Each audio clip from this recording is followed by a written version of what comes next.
கணேசல்லாஹின் நல்லடியார்களே, அல்லாஹ் ஜல்லஷானஹு தஆலா நபி ஸல்லல்லாஹு அலைஹி வஸல்லம் அவருடைய வாழ்வில் நமக்கு மிக அழகான முன்மாதிரியை எடுத்து தந்திருக்கிறான். நாம் செய்யக்கூடிய எந்த ஒரு காரியங்களாக இருந்தாலும் அதில் எது சிறந்தது என்பதற்கும் எது அழகானது என்பதற்கும் நபி ஸல்லல்லாஹு அலைஹி வஸல்லம் வாழ்க்கை ஒரு முன்மாதிரியான ஒரு வாழ்க்கையாக இருக்கிறது.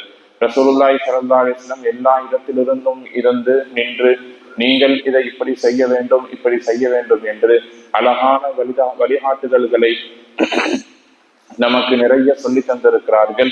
மார்க்கம் அதை சுன்னத் என்று சொல்லும். சுன்னத்தான அமல் என்பது ரசூலுல்லாஹி ஸல்லல்லாஹு அலைஹி வஸல்லம் அவர்கள் தொடர்படியாக செய்த ஒரு அமல். அந்த சுன்னத் என்பது எல்லா இடத்திலும் இருக்கிறது. அதை நாம் பெரும்பாலும் ஒரு கவனத்தில் கொள்ளாதவர்களாக நடந்து கொண்டிருப்பதை பார்க்கிறோம். கட்டாயம் செய்ய வேண்டுமா? செய்யலாம், பிரச்சனை இல்லை. சுன்னத்து தானே, பார்த்து கொள்ளலாம், முடிந்தால் செய்யலாம், இல்லாவிட்டால் இல்லை என்கிற ரீதியில் இந்த சமுதாயம் சுன்னத்தினுடைய இடத்தில் இருப்பதை நாம் பார்க்கிறோம். சுன்னத்தான அமல்களுக்கு கேள்வி கணக்கு இல்லை என்றிருந்தாலும் கூட உங்களுடைய பரந்தான அமல்கள் ஏற்றுக்கொள்ளப்படுவதற்கும் நீங்கள் அந்த பரலை நிரந்தரமாக செய்வதற்கும் ஈமானில் நீங்கள் நிலைத்திருப்பதற்கும் உங்களுடைய சுன்னத்தான அமல்கள் தான் காரணமாக இருக்கிறது. ஒருவர் சுன்னத்தை புறந்தள்ளி விடுகிற பொழுது அவரால் பரலை நிரந்தரமாக செய்ய முடியாது, அதே போல பரிபூர்ணமாக செய்ய முடியாது, அதே போல இறை நெருக்கத்தையும் பெற்றுக்கொள்ள முடியாது. ஒட்டுமொத்தமாக நம்முடைய ஈமானை நிர்ணயிக்கக்கூடிய, நம்முடைய அமல்களை நிர்ணயிக்கக்கூடிய இடத்திலே சுன்னத்தான அமல்களும் செயல்பாடுகளும் இருப்பதை நாம் கவனத்தில் கொள்ள வேண்டும். எனவே ஒரு விஷயம் நமக்கு சொல்லித்தரப்படுகிறது, இதை நபி ஸல்லல்லாஹு அலைஹி வஸல்லம் அவர்கள் செய்திருக்கிறார்கள் என்று சொன்னால் நாம் அதை காலமெல்லாம் நினைவில் இருக்கும் பொழுதெல்லாம் அதை நாம் தொடர்ந்து செய்ய வேண்டும். ஒரு சில அமல்கள் இருக்கிறது, அதை சுன்னத்தே முஅக்கதா என்று சொல்லுவார்கள். அதாவது நபி ஸல்லல்லாஹு அலைஹி வஸல்லம் அவர்கள் வாழ்வில் விட்டுவிடாத ஒரு அமலாக இருக்கிறது. ஏதாவது ஒரு சமயங்களில் விட்டிருப்பாங்க, சில சமயங்களில் செய்திருப்பார்கள், சமயங்களில் தொடர்ந்து செய்திருப்பார்கள். ஆனால் வாழ்க்கையில் இந்த அமலை நபி ஸல்லல்லாஹு அலைஹி வஸல்லம் அவர்கள் விட்டதே இல்லை என்று சொல்லக்கூடிய அளவுக்கு ஒரு சில அமல்கள் இருக்கிறது. ஆனால் நாம் அந்த விஷயத்திலும் கூட பொதுபோக்காகத்தான் இருக்கிறோம் என்பதை நீங்கள் கவனத்தில் கொள்ள வேண்டும். நபி ஸல்லல்லாஹு அலைஹி வஸல்லம் அவர்கள் மிஸ்வாக்கை வாழ்நாளில் விட்டதில்லை. எந்த அளவுக்கு? மௌத்து வரைக்கும் விட்டதில்லை. நபி ஸல்லல்லாஹு அலைஹி வஸல்லம் மிஸ்வாக் செய்திருக்கிறார்கள். ஆனால் வாழ்க்கையில் அந்த மிஸ்வாக்கை விட்டதில்லை. எப்பொழுதும் கையிலேயே வைத்திருப்பார்கள். மௌத்து நேரத்தில், சக்கராத்தில் நபி ஸல்லல்லாஹு அலைஹி வஸல்லம் அவர்கள் மிஸ்வாக் செய்வதற்கு ஆசைப்பட்டார்கள். கிதாபில் என்ன எழுதப்படுகிறதுனா, ரசூலுல்லாஹுடைய வாயின் வழியாக இந்த உலகத்திலிருந்து உள்ளே சென்ற ரிசுக்குகளில் கடைசியான ரிசுக்கு என்னன்னு கேட்டா, ஆயிஷா ரலியல்லாஹு தஆலா அன்ஹா அவர்கள் மிஸ்வாக்கை மென்று கொடுப்பார்கள். நபி ஸல்லல்லாஹு அலைஹி வஸல்லம் அவர்கள் அதை வாங்கி மிஸ்வாக் செய்கிற பொழுது மிஸ்வாக்கோடு சேர்ந்த அந்த உமிழ் நீர் தான் ரசூலுல்லாஹுடைய வாயின் வழியாக சென்ற கடைசி ரிசுக் என்பதாக எழுதப்படும். அந்த அளவுக்கு நபி ஸல்லல்லாஹு அலைஹி வஸல்லம் அவர்கள் மிஸ்வாக்கை நேசித்தார்கள். நாம் மிஸ்வாக்கை தூரமாக்கி கொண்டோம். இதே போல நபி ஸல்லல்லாஹு அலைஹி வஸல்லம் அவர்கள் செய்த ஒரு சில அமல்கள் இருக்கிறது, வாழ்க்கையில விட்டுவிடாத அமலாக இருக்கிறது. நமக்கு அது ஒரு பெரிய விஷயமாகவே தெரிவதில்லை. அதுல ஒன்றுதான் பள்ளிவாசல்களில் ரமதானுடைய காலங்களில் இஅ்திகாஃப் இருப்பது. ரசூலுல்லாஹ் நபுவத்துக்கு பின்னால் எல்லா வருடமும் நபி ஸல்லல்லாஹு அலைஹி வஸல்லம் அவர்கள் இஅ்திகாஃப் இருந்திருக்கிறார்கள். மதீனாவுக்கு வந்ததற்கு பின்னால் நபவியிலே வருடம் இருந்திருக்கிறார்கள்.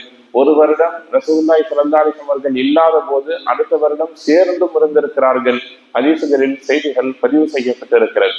இன்றைய காலகட்டங்களிலே பள்ளிவாசல்களில் தொடர்ந்து 10 நாட்கள் இருப்பதற்கு ஒரு பெரும் போராட்டம் நடத்த வேண்டி இருக்கிறது. ஒரு சில பள்ளிவாசல்களில் இஸ்லாமியர்கள் நிறைந்திருக்கக்கூடிய மஹல்லாக்களிலே காசு கொடுத்து கூலிக்கு ஆள்களை பிடித்து கொண்டு வந்து பள்ளிவாசலில் இஅ்திகாஃப் இருக்க வைக்கக்கூடிய அளவு இருக்கு.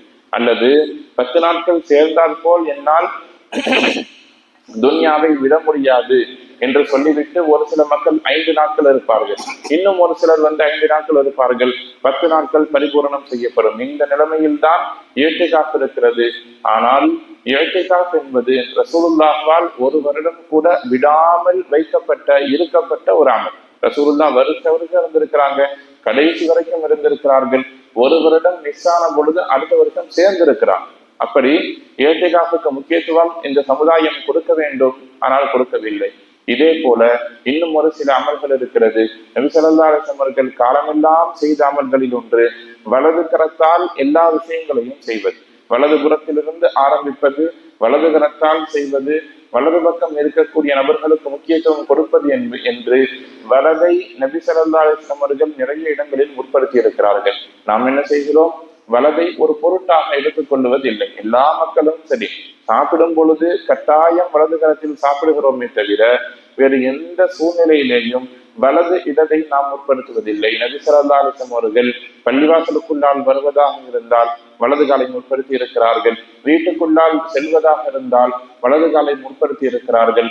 அதே போல ஆடை அணிவதாக இருந்தால் வலது புறத்தை முற்படுத்தி இருக்கிறார்கள். மேலாடை அணிவதாக இருந்தால் வலது கரத்தை முற்படுத்தி இருக்கிறார்கள். கீழாடை அணிவதாக இருந்தாலும் வலது காலை முற்படுத்தி இருக்கிறார்கள். தலை சீவுவதாக இருந்தால் வலதுபுறத்தை முற்படுத்தி இருக்கிறார்கள். ஏதாவது ஒரு விஷயத்தை குடிப்பதாக இருந்தால் வலதுபுறத்தை முற்படுத்தி இருக்கிறார்கள். இப்படி எல்லா இடத்திலும் நபி ஸல்லல்லாஹு அலைஹி வஸல்லம் அவர்கள் வலதை முற்படுத்தி செய்திருக்கிறார்கள். அதே நேரத்தில் சொல்லுவாங்க, நபி ஸல்லல்லாஹு அலைஹி வஸல்லம் அவர்கள், நீங்கள் வலது கரத்தை கொண்டு ஆரம்பிக்கக்கூடிய ஒரு காரியத்தில் பரக்கத் இருக்கிறது, வலது புறத்தில் ஆரம்பிக்கக்கூடிய காரியத்தில் பரக்கத் இருக்கிறது. எந்த அளவுக்கு இமாம்கள் மிக நுட்பமாக நமக்கு சட்டங்களை எழுதுகிறார்கள் என்று சொன்னால், நீங்கள் சஜிதாவிற்கு செல்லுவதற்காக வேண்டி ருக்குவிலிருந்து எழுந்துவிட்டு சஜிதாவுக்கு வருகிற பொழுது முதலில் கீழே பூமியில் படக்கூடிய உறுப்புகளில் வலது முழங்கால் கீழே பட வேண்டும்னு சொல்லுவாங்க. அந்த அளவுக்கு வலது புறம் என்பது முக்கியத்துவம் வாய்ந்தது. ஜனாசாவை நாம் தூக்குகிறோம், முற்பக்கம் வலது பக்கத்திலிருந்து நீங்கள் தூக்க ஆரம்பியுங்கள் என்று சொல்லுவாங்க. இந்த மாதிரி எங்கெல்லாம் வாய்ப்பு கிடைக்கிறதோ, நல்ல விஷயங்கள் இருக்கிறதோ, எல்லா இடத்திலும் நாம் வலது புறத்தை முற்படுத்த வேண்டும். அது ஒரு கண்டிப்பாக்கப்பட்ட சுன்னத். நபி ஸல்லல்லாஹு அலைஹி வஸல்லம் குறிப்பான ஒரு சில விஷயங்களில் தான் இடதுபுறத்தை பயன்படுத்தி இருக்கிறார்கள், கட்டாயமாக்கி இருக்கிறார்கள். பைத்துல் கலாவிற்கு நீங்கள் மலஜலம் கழிப்பதற்காக வேண்டி சென்றால் நிச்சயம் இடது காலைத்தான் முற்படுத்த வேண்டும். அங்கே வலதிற்கு வேலை இல்லை. நீங்கள் உங்களுடைய நஜீஸை சுத்தம் செய்வதாக இருந்தால் இடதுபுறத்தை பயன்படுத்துங்கள். மற்றபடி வேறு எந்த இடத்திலேயும் சரி, நீங்கள் வலதை முற்படுத்த வேண்டும், இடதை முற்படுத்தக்கூடாது என்று நபி ஸல்லல்லாஹு அலைஹி வஸல்லம் சொல்றாங்க. நஜீஸை சுத்தம் செய்யணும்னா இடதுபுறம், நஜீஸை நீங்கள் பைத்துல் கலாவுக்கு சென்றதாக இருந்தால் இடதுபுறம், மற்றபடி எல்லா இடத்திலும் வலதைத்தான் நாம் முற்படுத்த வேண்டும். என்ன காரியம்? வலதுபுறம் பரக்கத்தானது, வலதுபுறம் செய்யப்படக்கூடிய காரியங்கள் சுன்னத்தான ஒரு அமலாக இருக்கிறது என்பதை நாம் கவனத்தில் கொள்ள வேண்டும். அல்லாஹ் ஜல்லஷானஹு தஆலா சூரா வாக்கியாவில ஒரு விஷயத்தை சொல்லுவார். நாளை மறுமை நாள்ல மக்கள் இரண்டு விதமாக பிரிக்கப்படுவார்கள். ஒரு கூட்டத்தினர்கள் யார் என்று சொன்னால் அவர்கள் வலது பக்கம் இருக்கக்கூடியவர்கள், அஸ்ஹாபுல் யமீன். குர்ஆன் சொல்லும் அஸ்ஹாபுல் யமீனி மா அஸ்ஹாபுல் யமீன். இன்னொரு மக்கள் இருப்பார்கள் அஸ்ஹாபு ஷிமால், இடதுபுறம் இருக்கக்கூடியவர்கள். இதுல வலதுபுறம் இருக்கக்கூடியவர்கள் சொர்க்கத்திற்கு செல்லுவார்கள், இடதுபுறம் இருக்கக்கூடியவர்கள் நரகவாசிகள் என்று குர்ஆன் பேசுகிறது. அப்படியானால் துன்யாவில் வாழுகிற பொழுது நாம் வலதுபுறம் எல்லா அமல்களையும் முற்படுத்திக் கொள்ளுகிற பொழுது அதுவே நம்முடைய சொர்க்கத்தின் அடையாளமாக மாறிப்போகும்.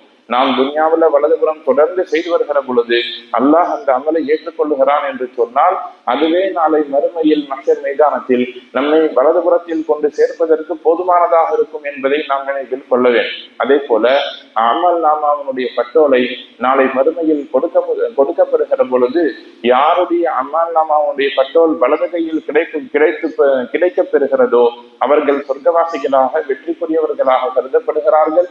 இடதுபுறம் கிடைக்கக்கூடியவர்கள் நரகவாசிகளாகவும் சோதனைக்குரியவர்களாகவும் கருதப்படுகிறார்கள். எனவே நாம் சுன்னத்தான அமல்களில் கவனம் செலுத்த வேண்டும். அவை சின்ன சின்ன காரியங்களாக இருக்கலாம், ஆனால் அது நமக்கு ஒரு பெரும் கூலியை எடுத்து தரும், நம்முடைய ஈமானின் அடையாளமாக இருக்கும். நம்முடைய அமல்கள் ஏற்றுக்கொள்ளப்படுவதற்கு அந்த சுன்னத்தான அமல்கள் காரணங்களாக இருக்கும். எல்லாம் ரப்புல்-ஆலமீன் அல்லாஹ் ஜல்லஷானஹு தஆலா சுன்னத்தான நல்ல அமல்களாக நமக்கு எவையெல்லாம் எடுத்து காட்டப்படுகிறதோ அவற்றை நம்முடைய வாழ்க்கையில் அறிந்து உணர்ந்து வாழ்ந்து அமல் செய்யக்கூடிய நல்ல நசீபை நம் அனைவருக்கும் தந்து நல்ல புரிவானாக. வாஹிரு தஅவானா அனில் ஹம்துலில்லாஹி ரப்பில் ஆலமீன்.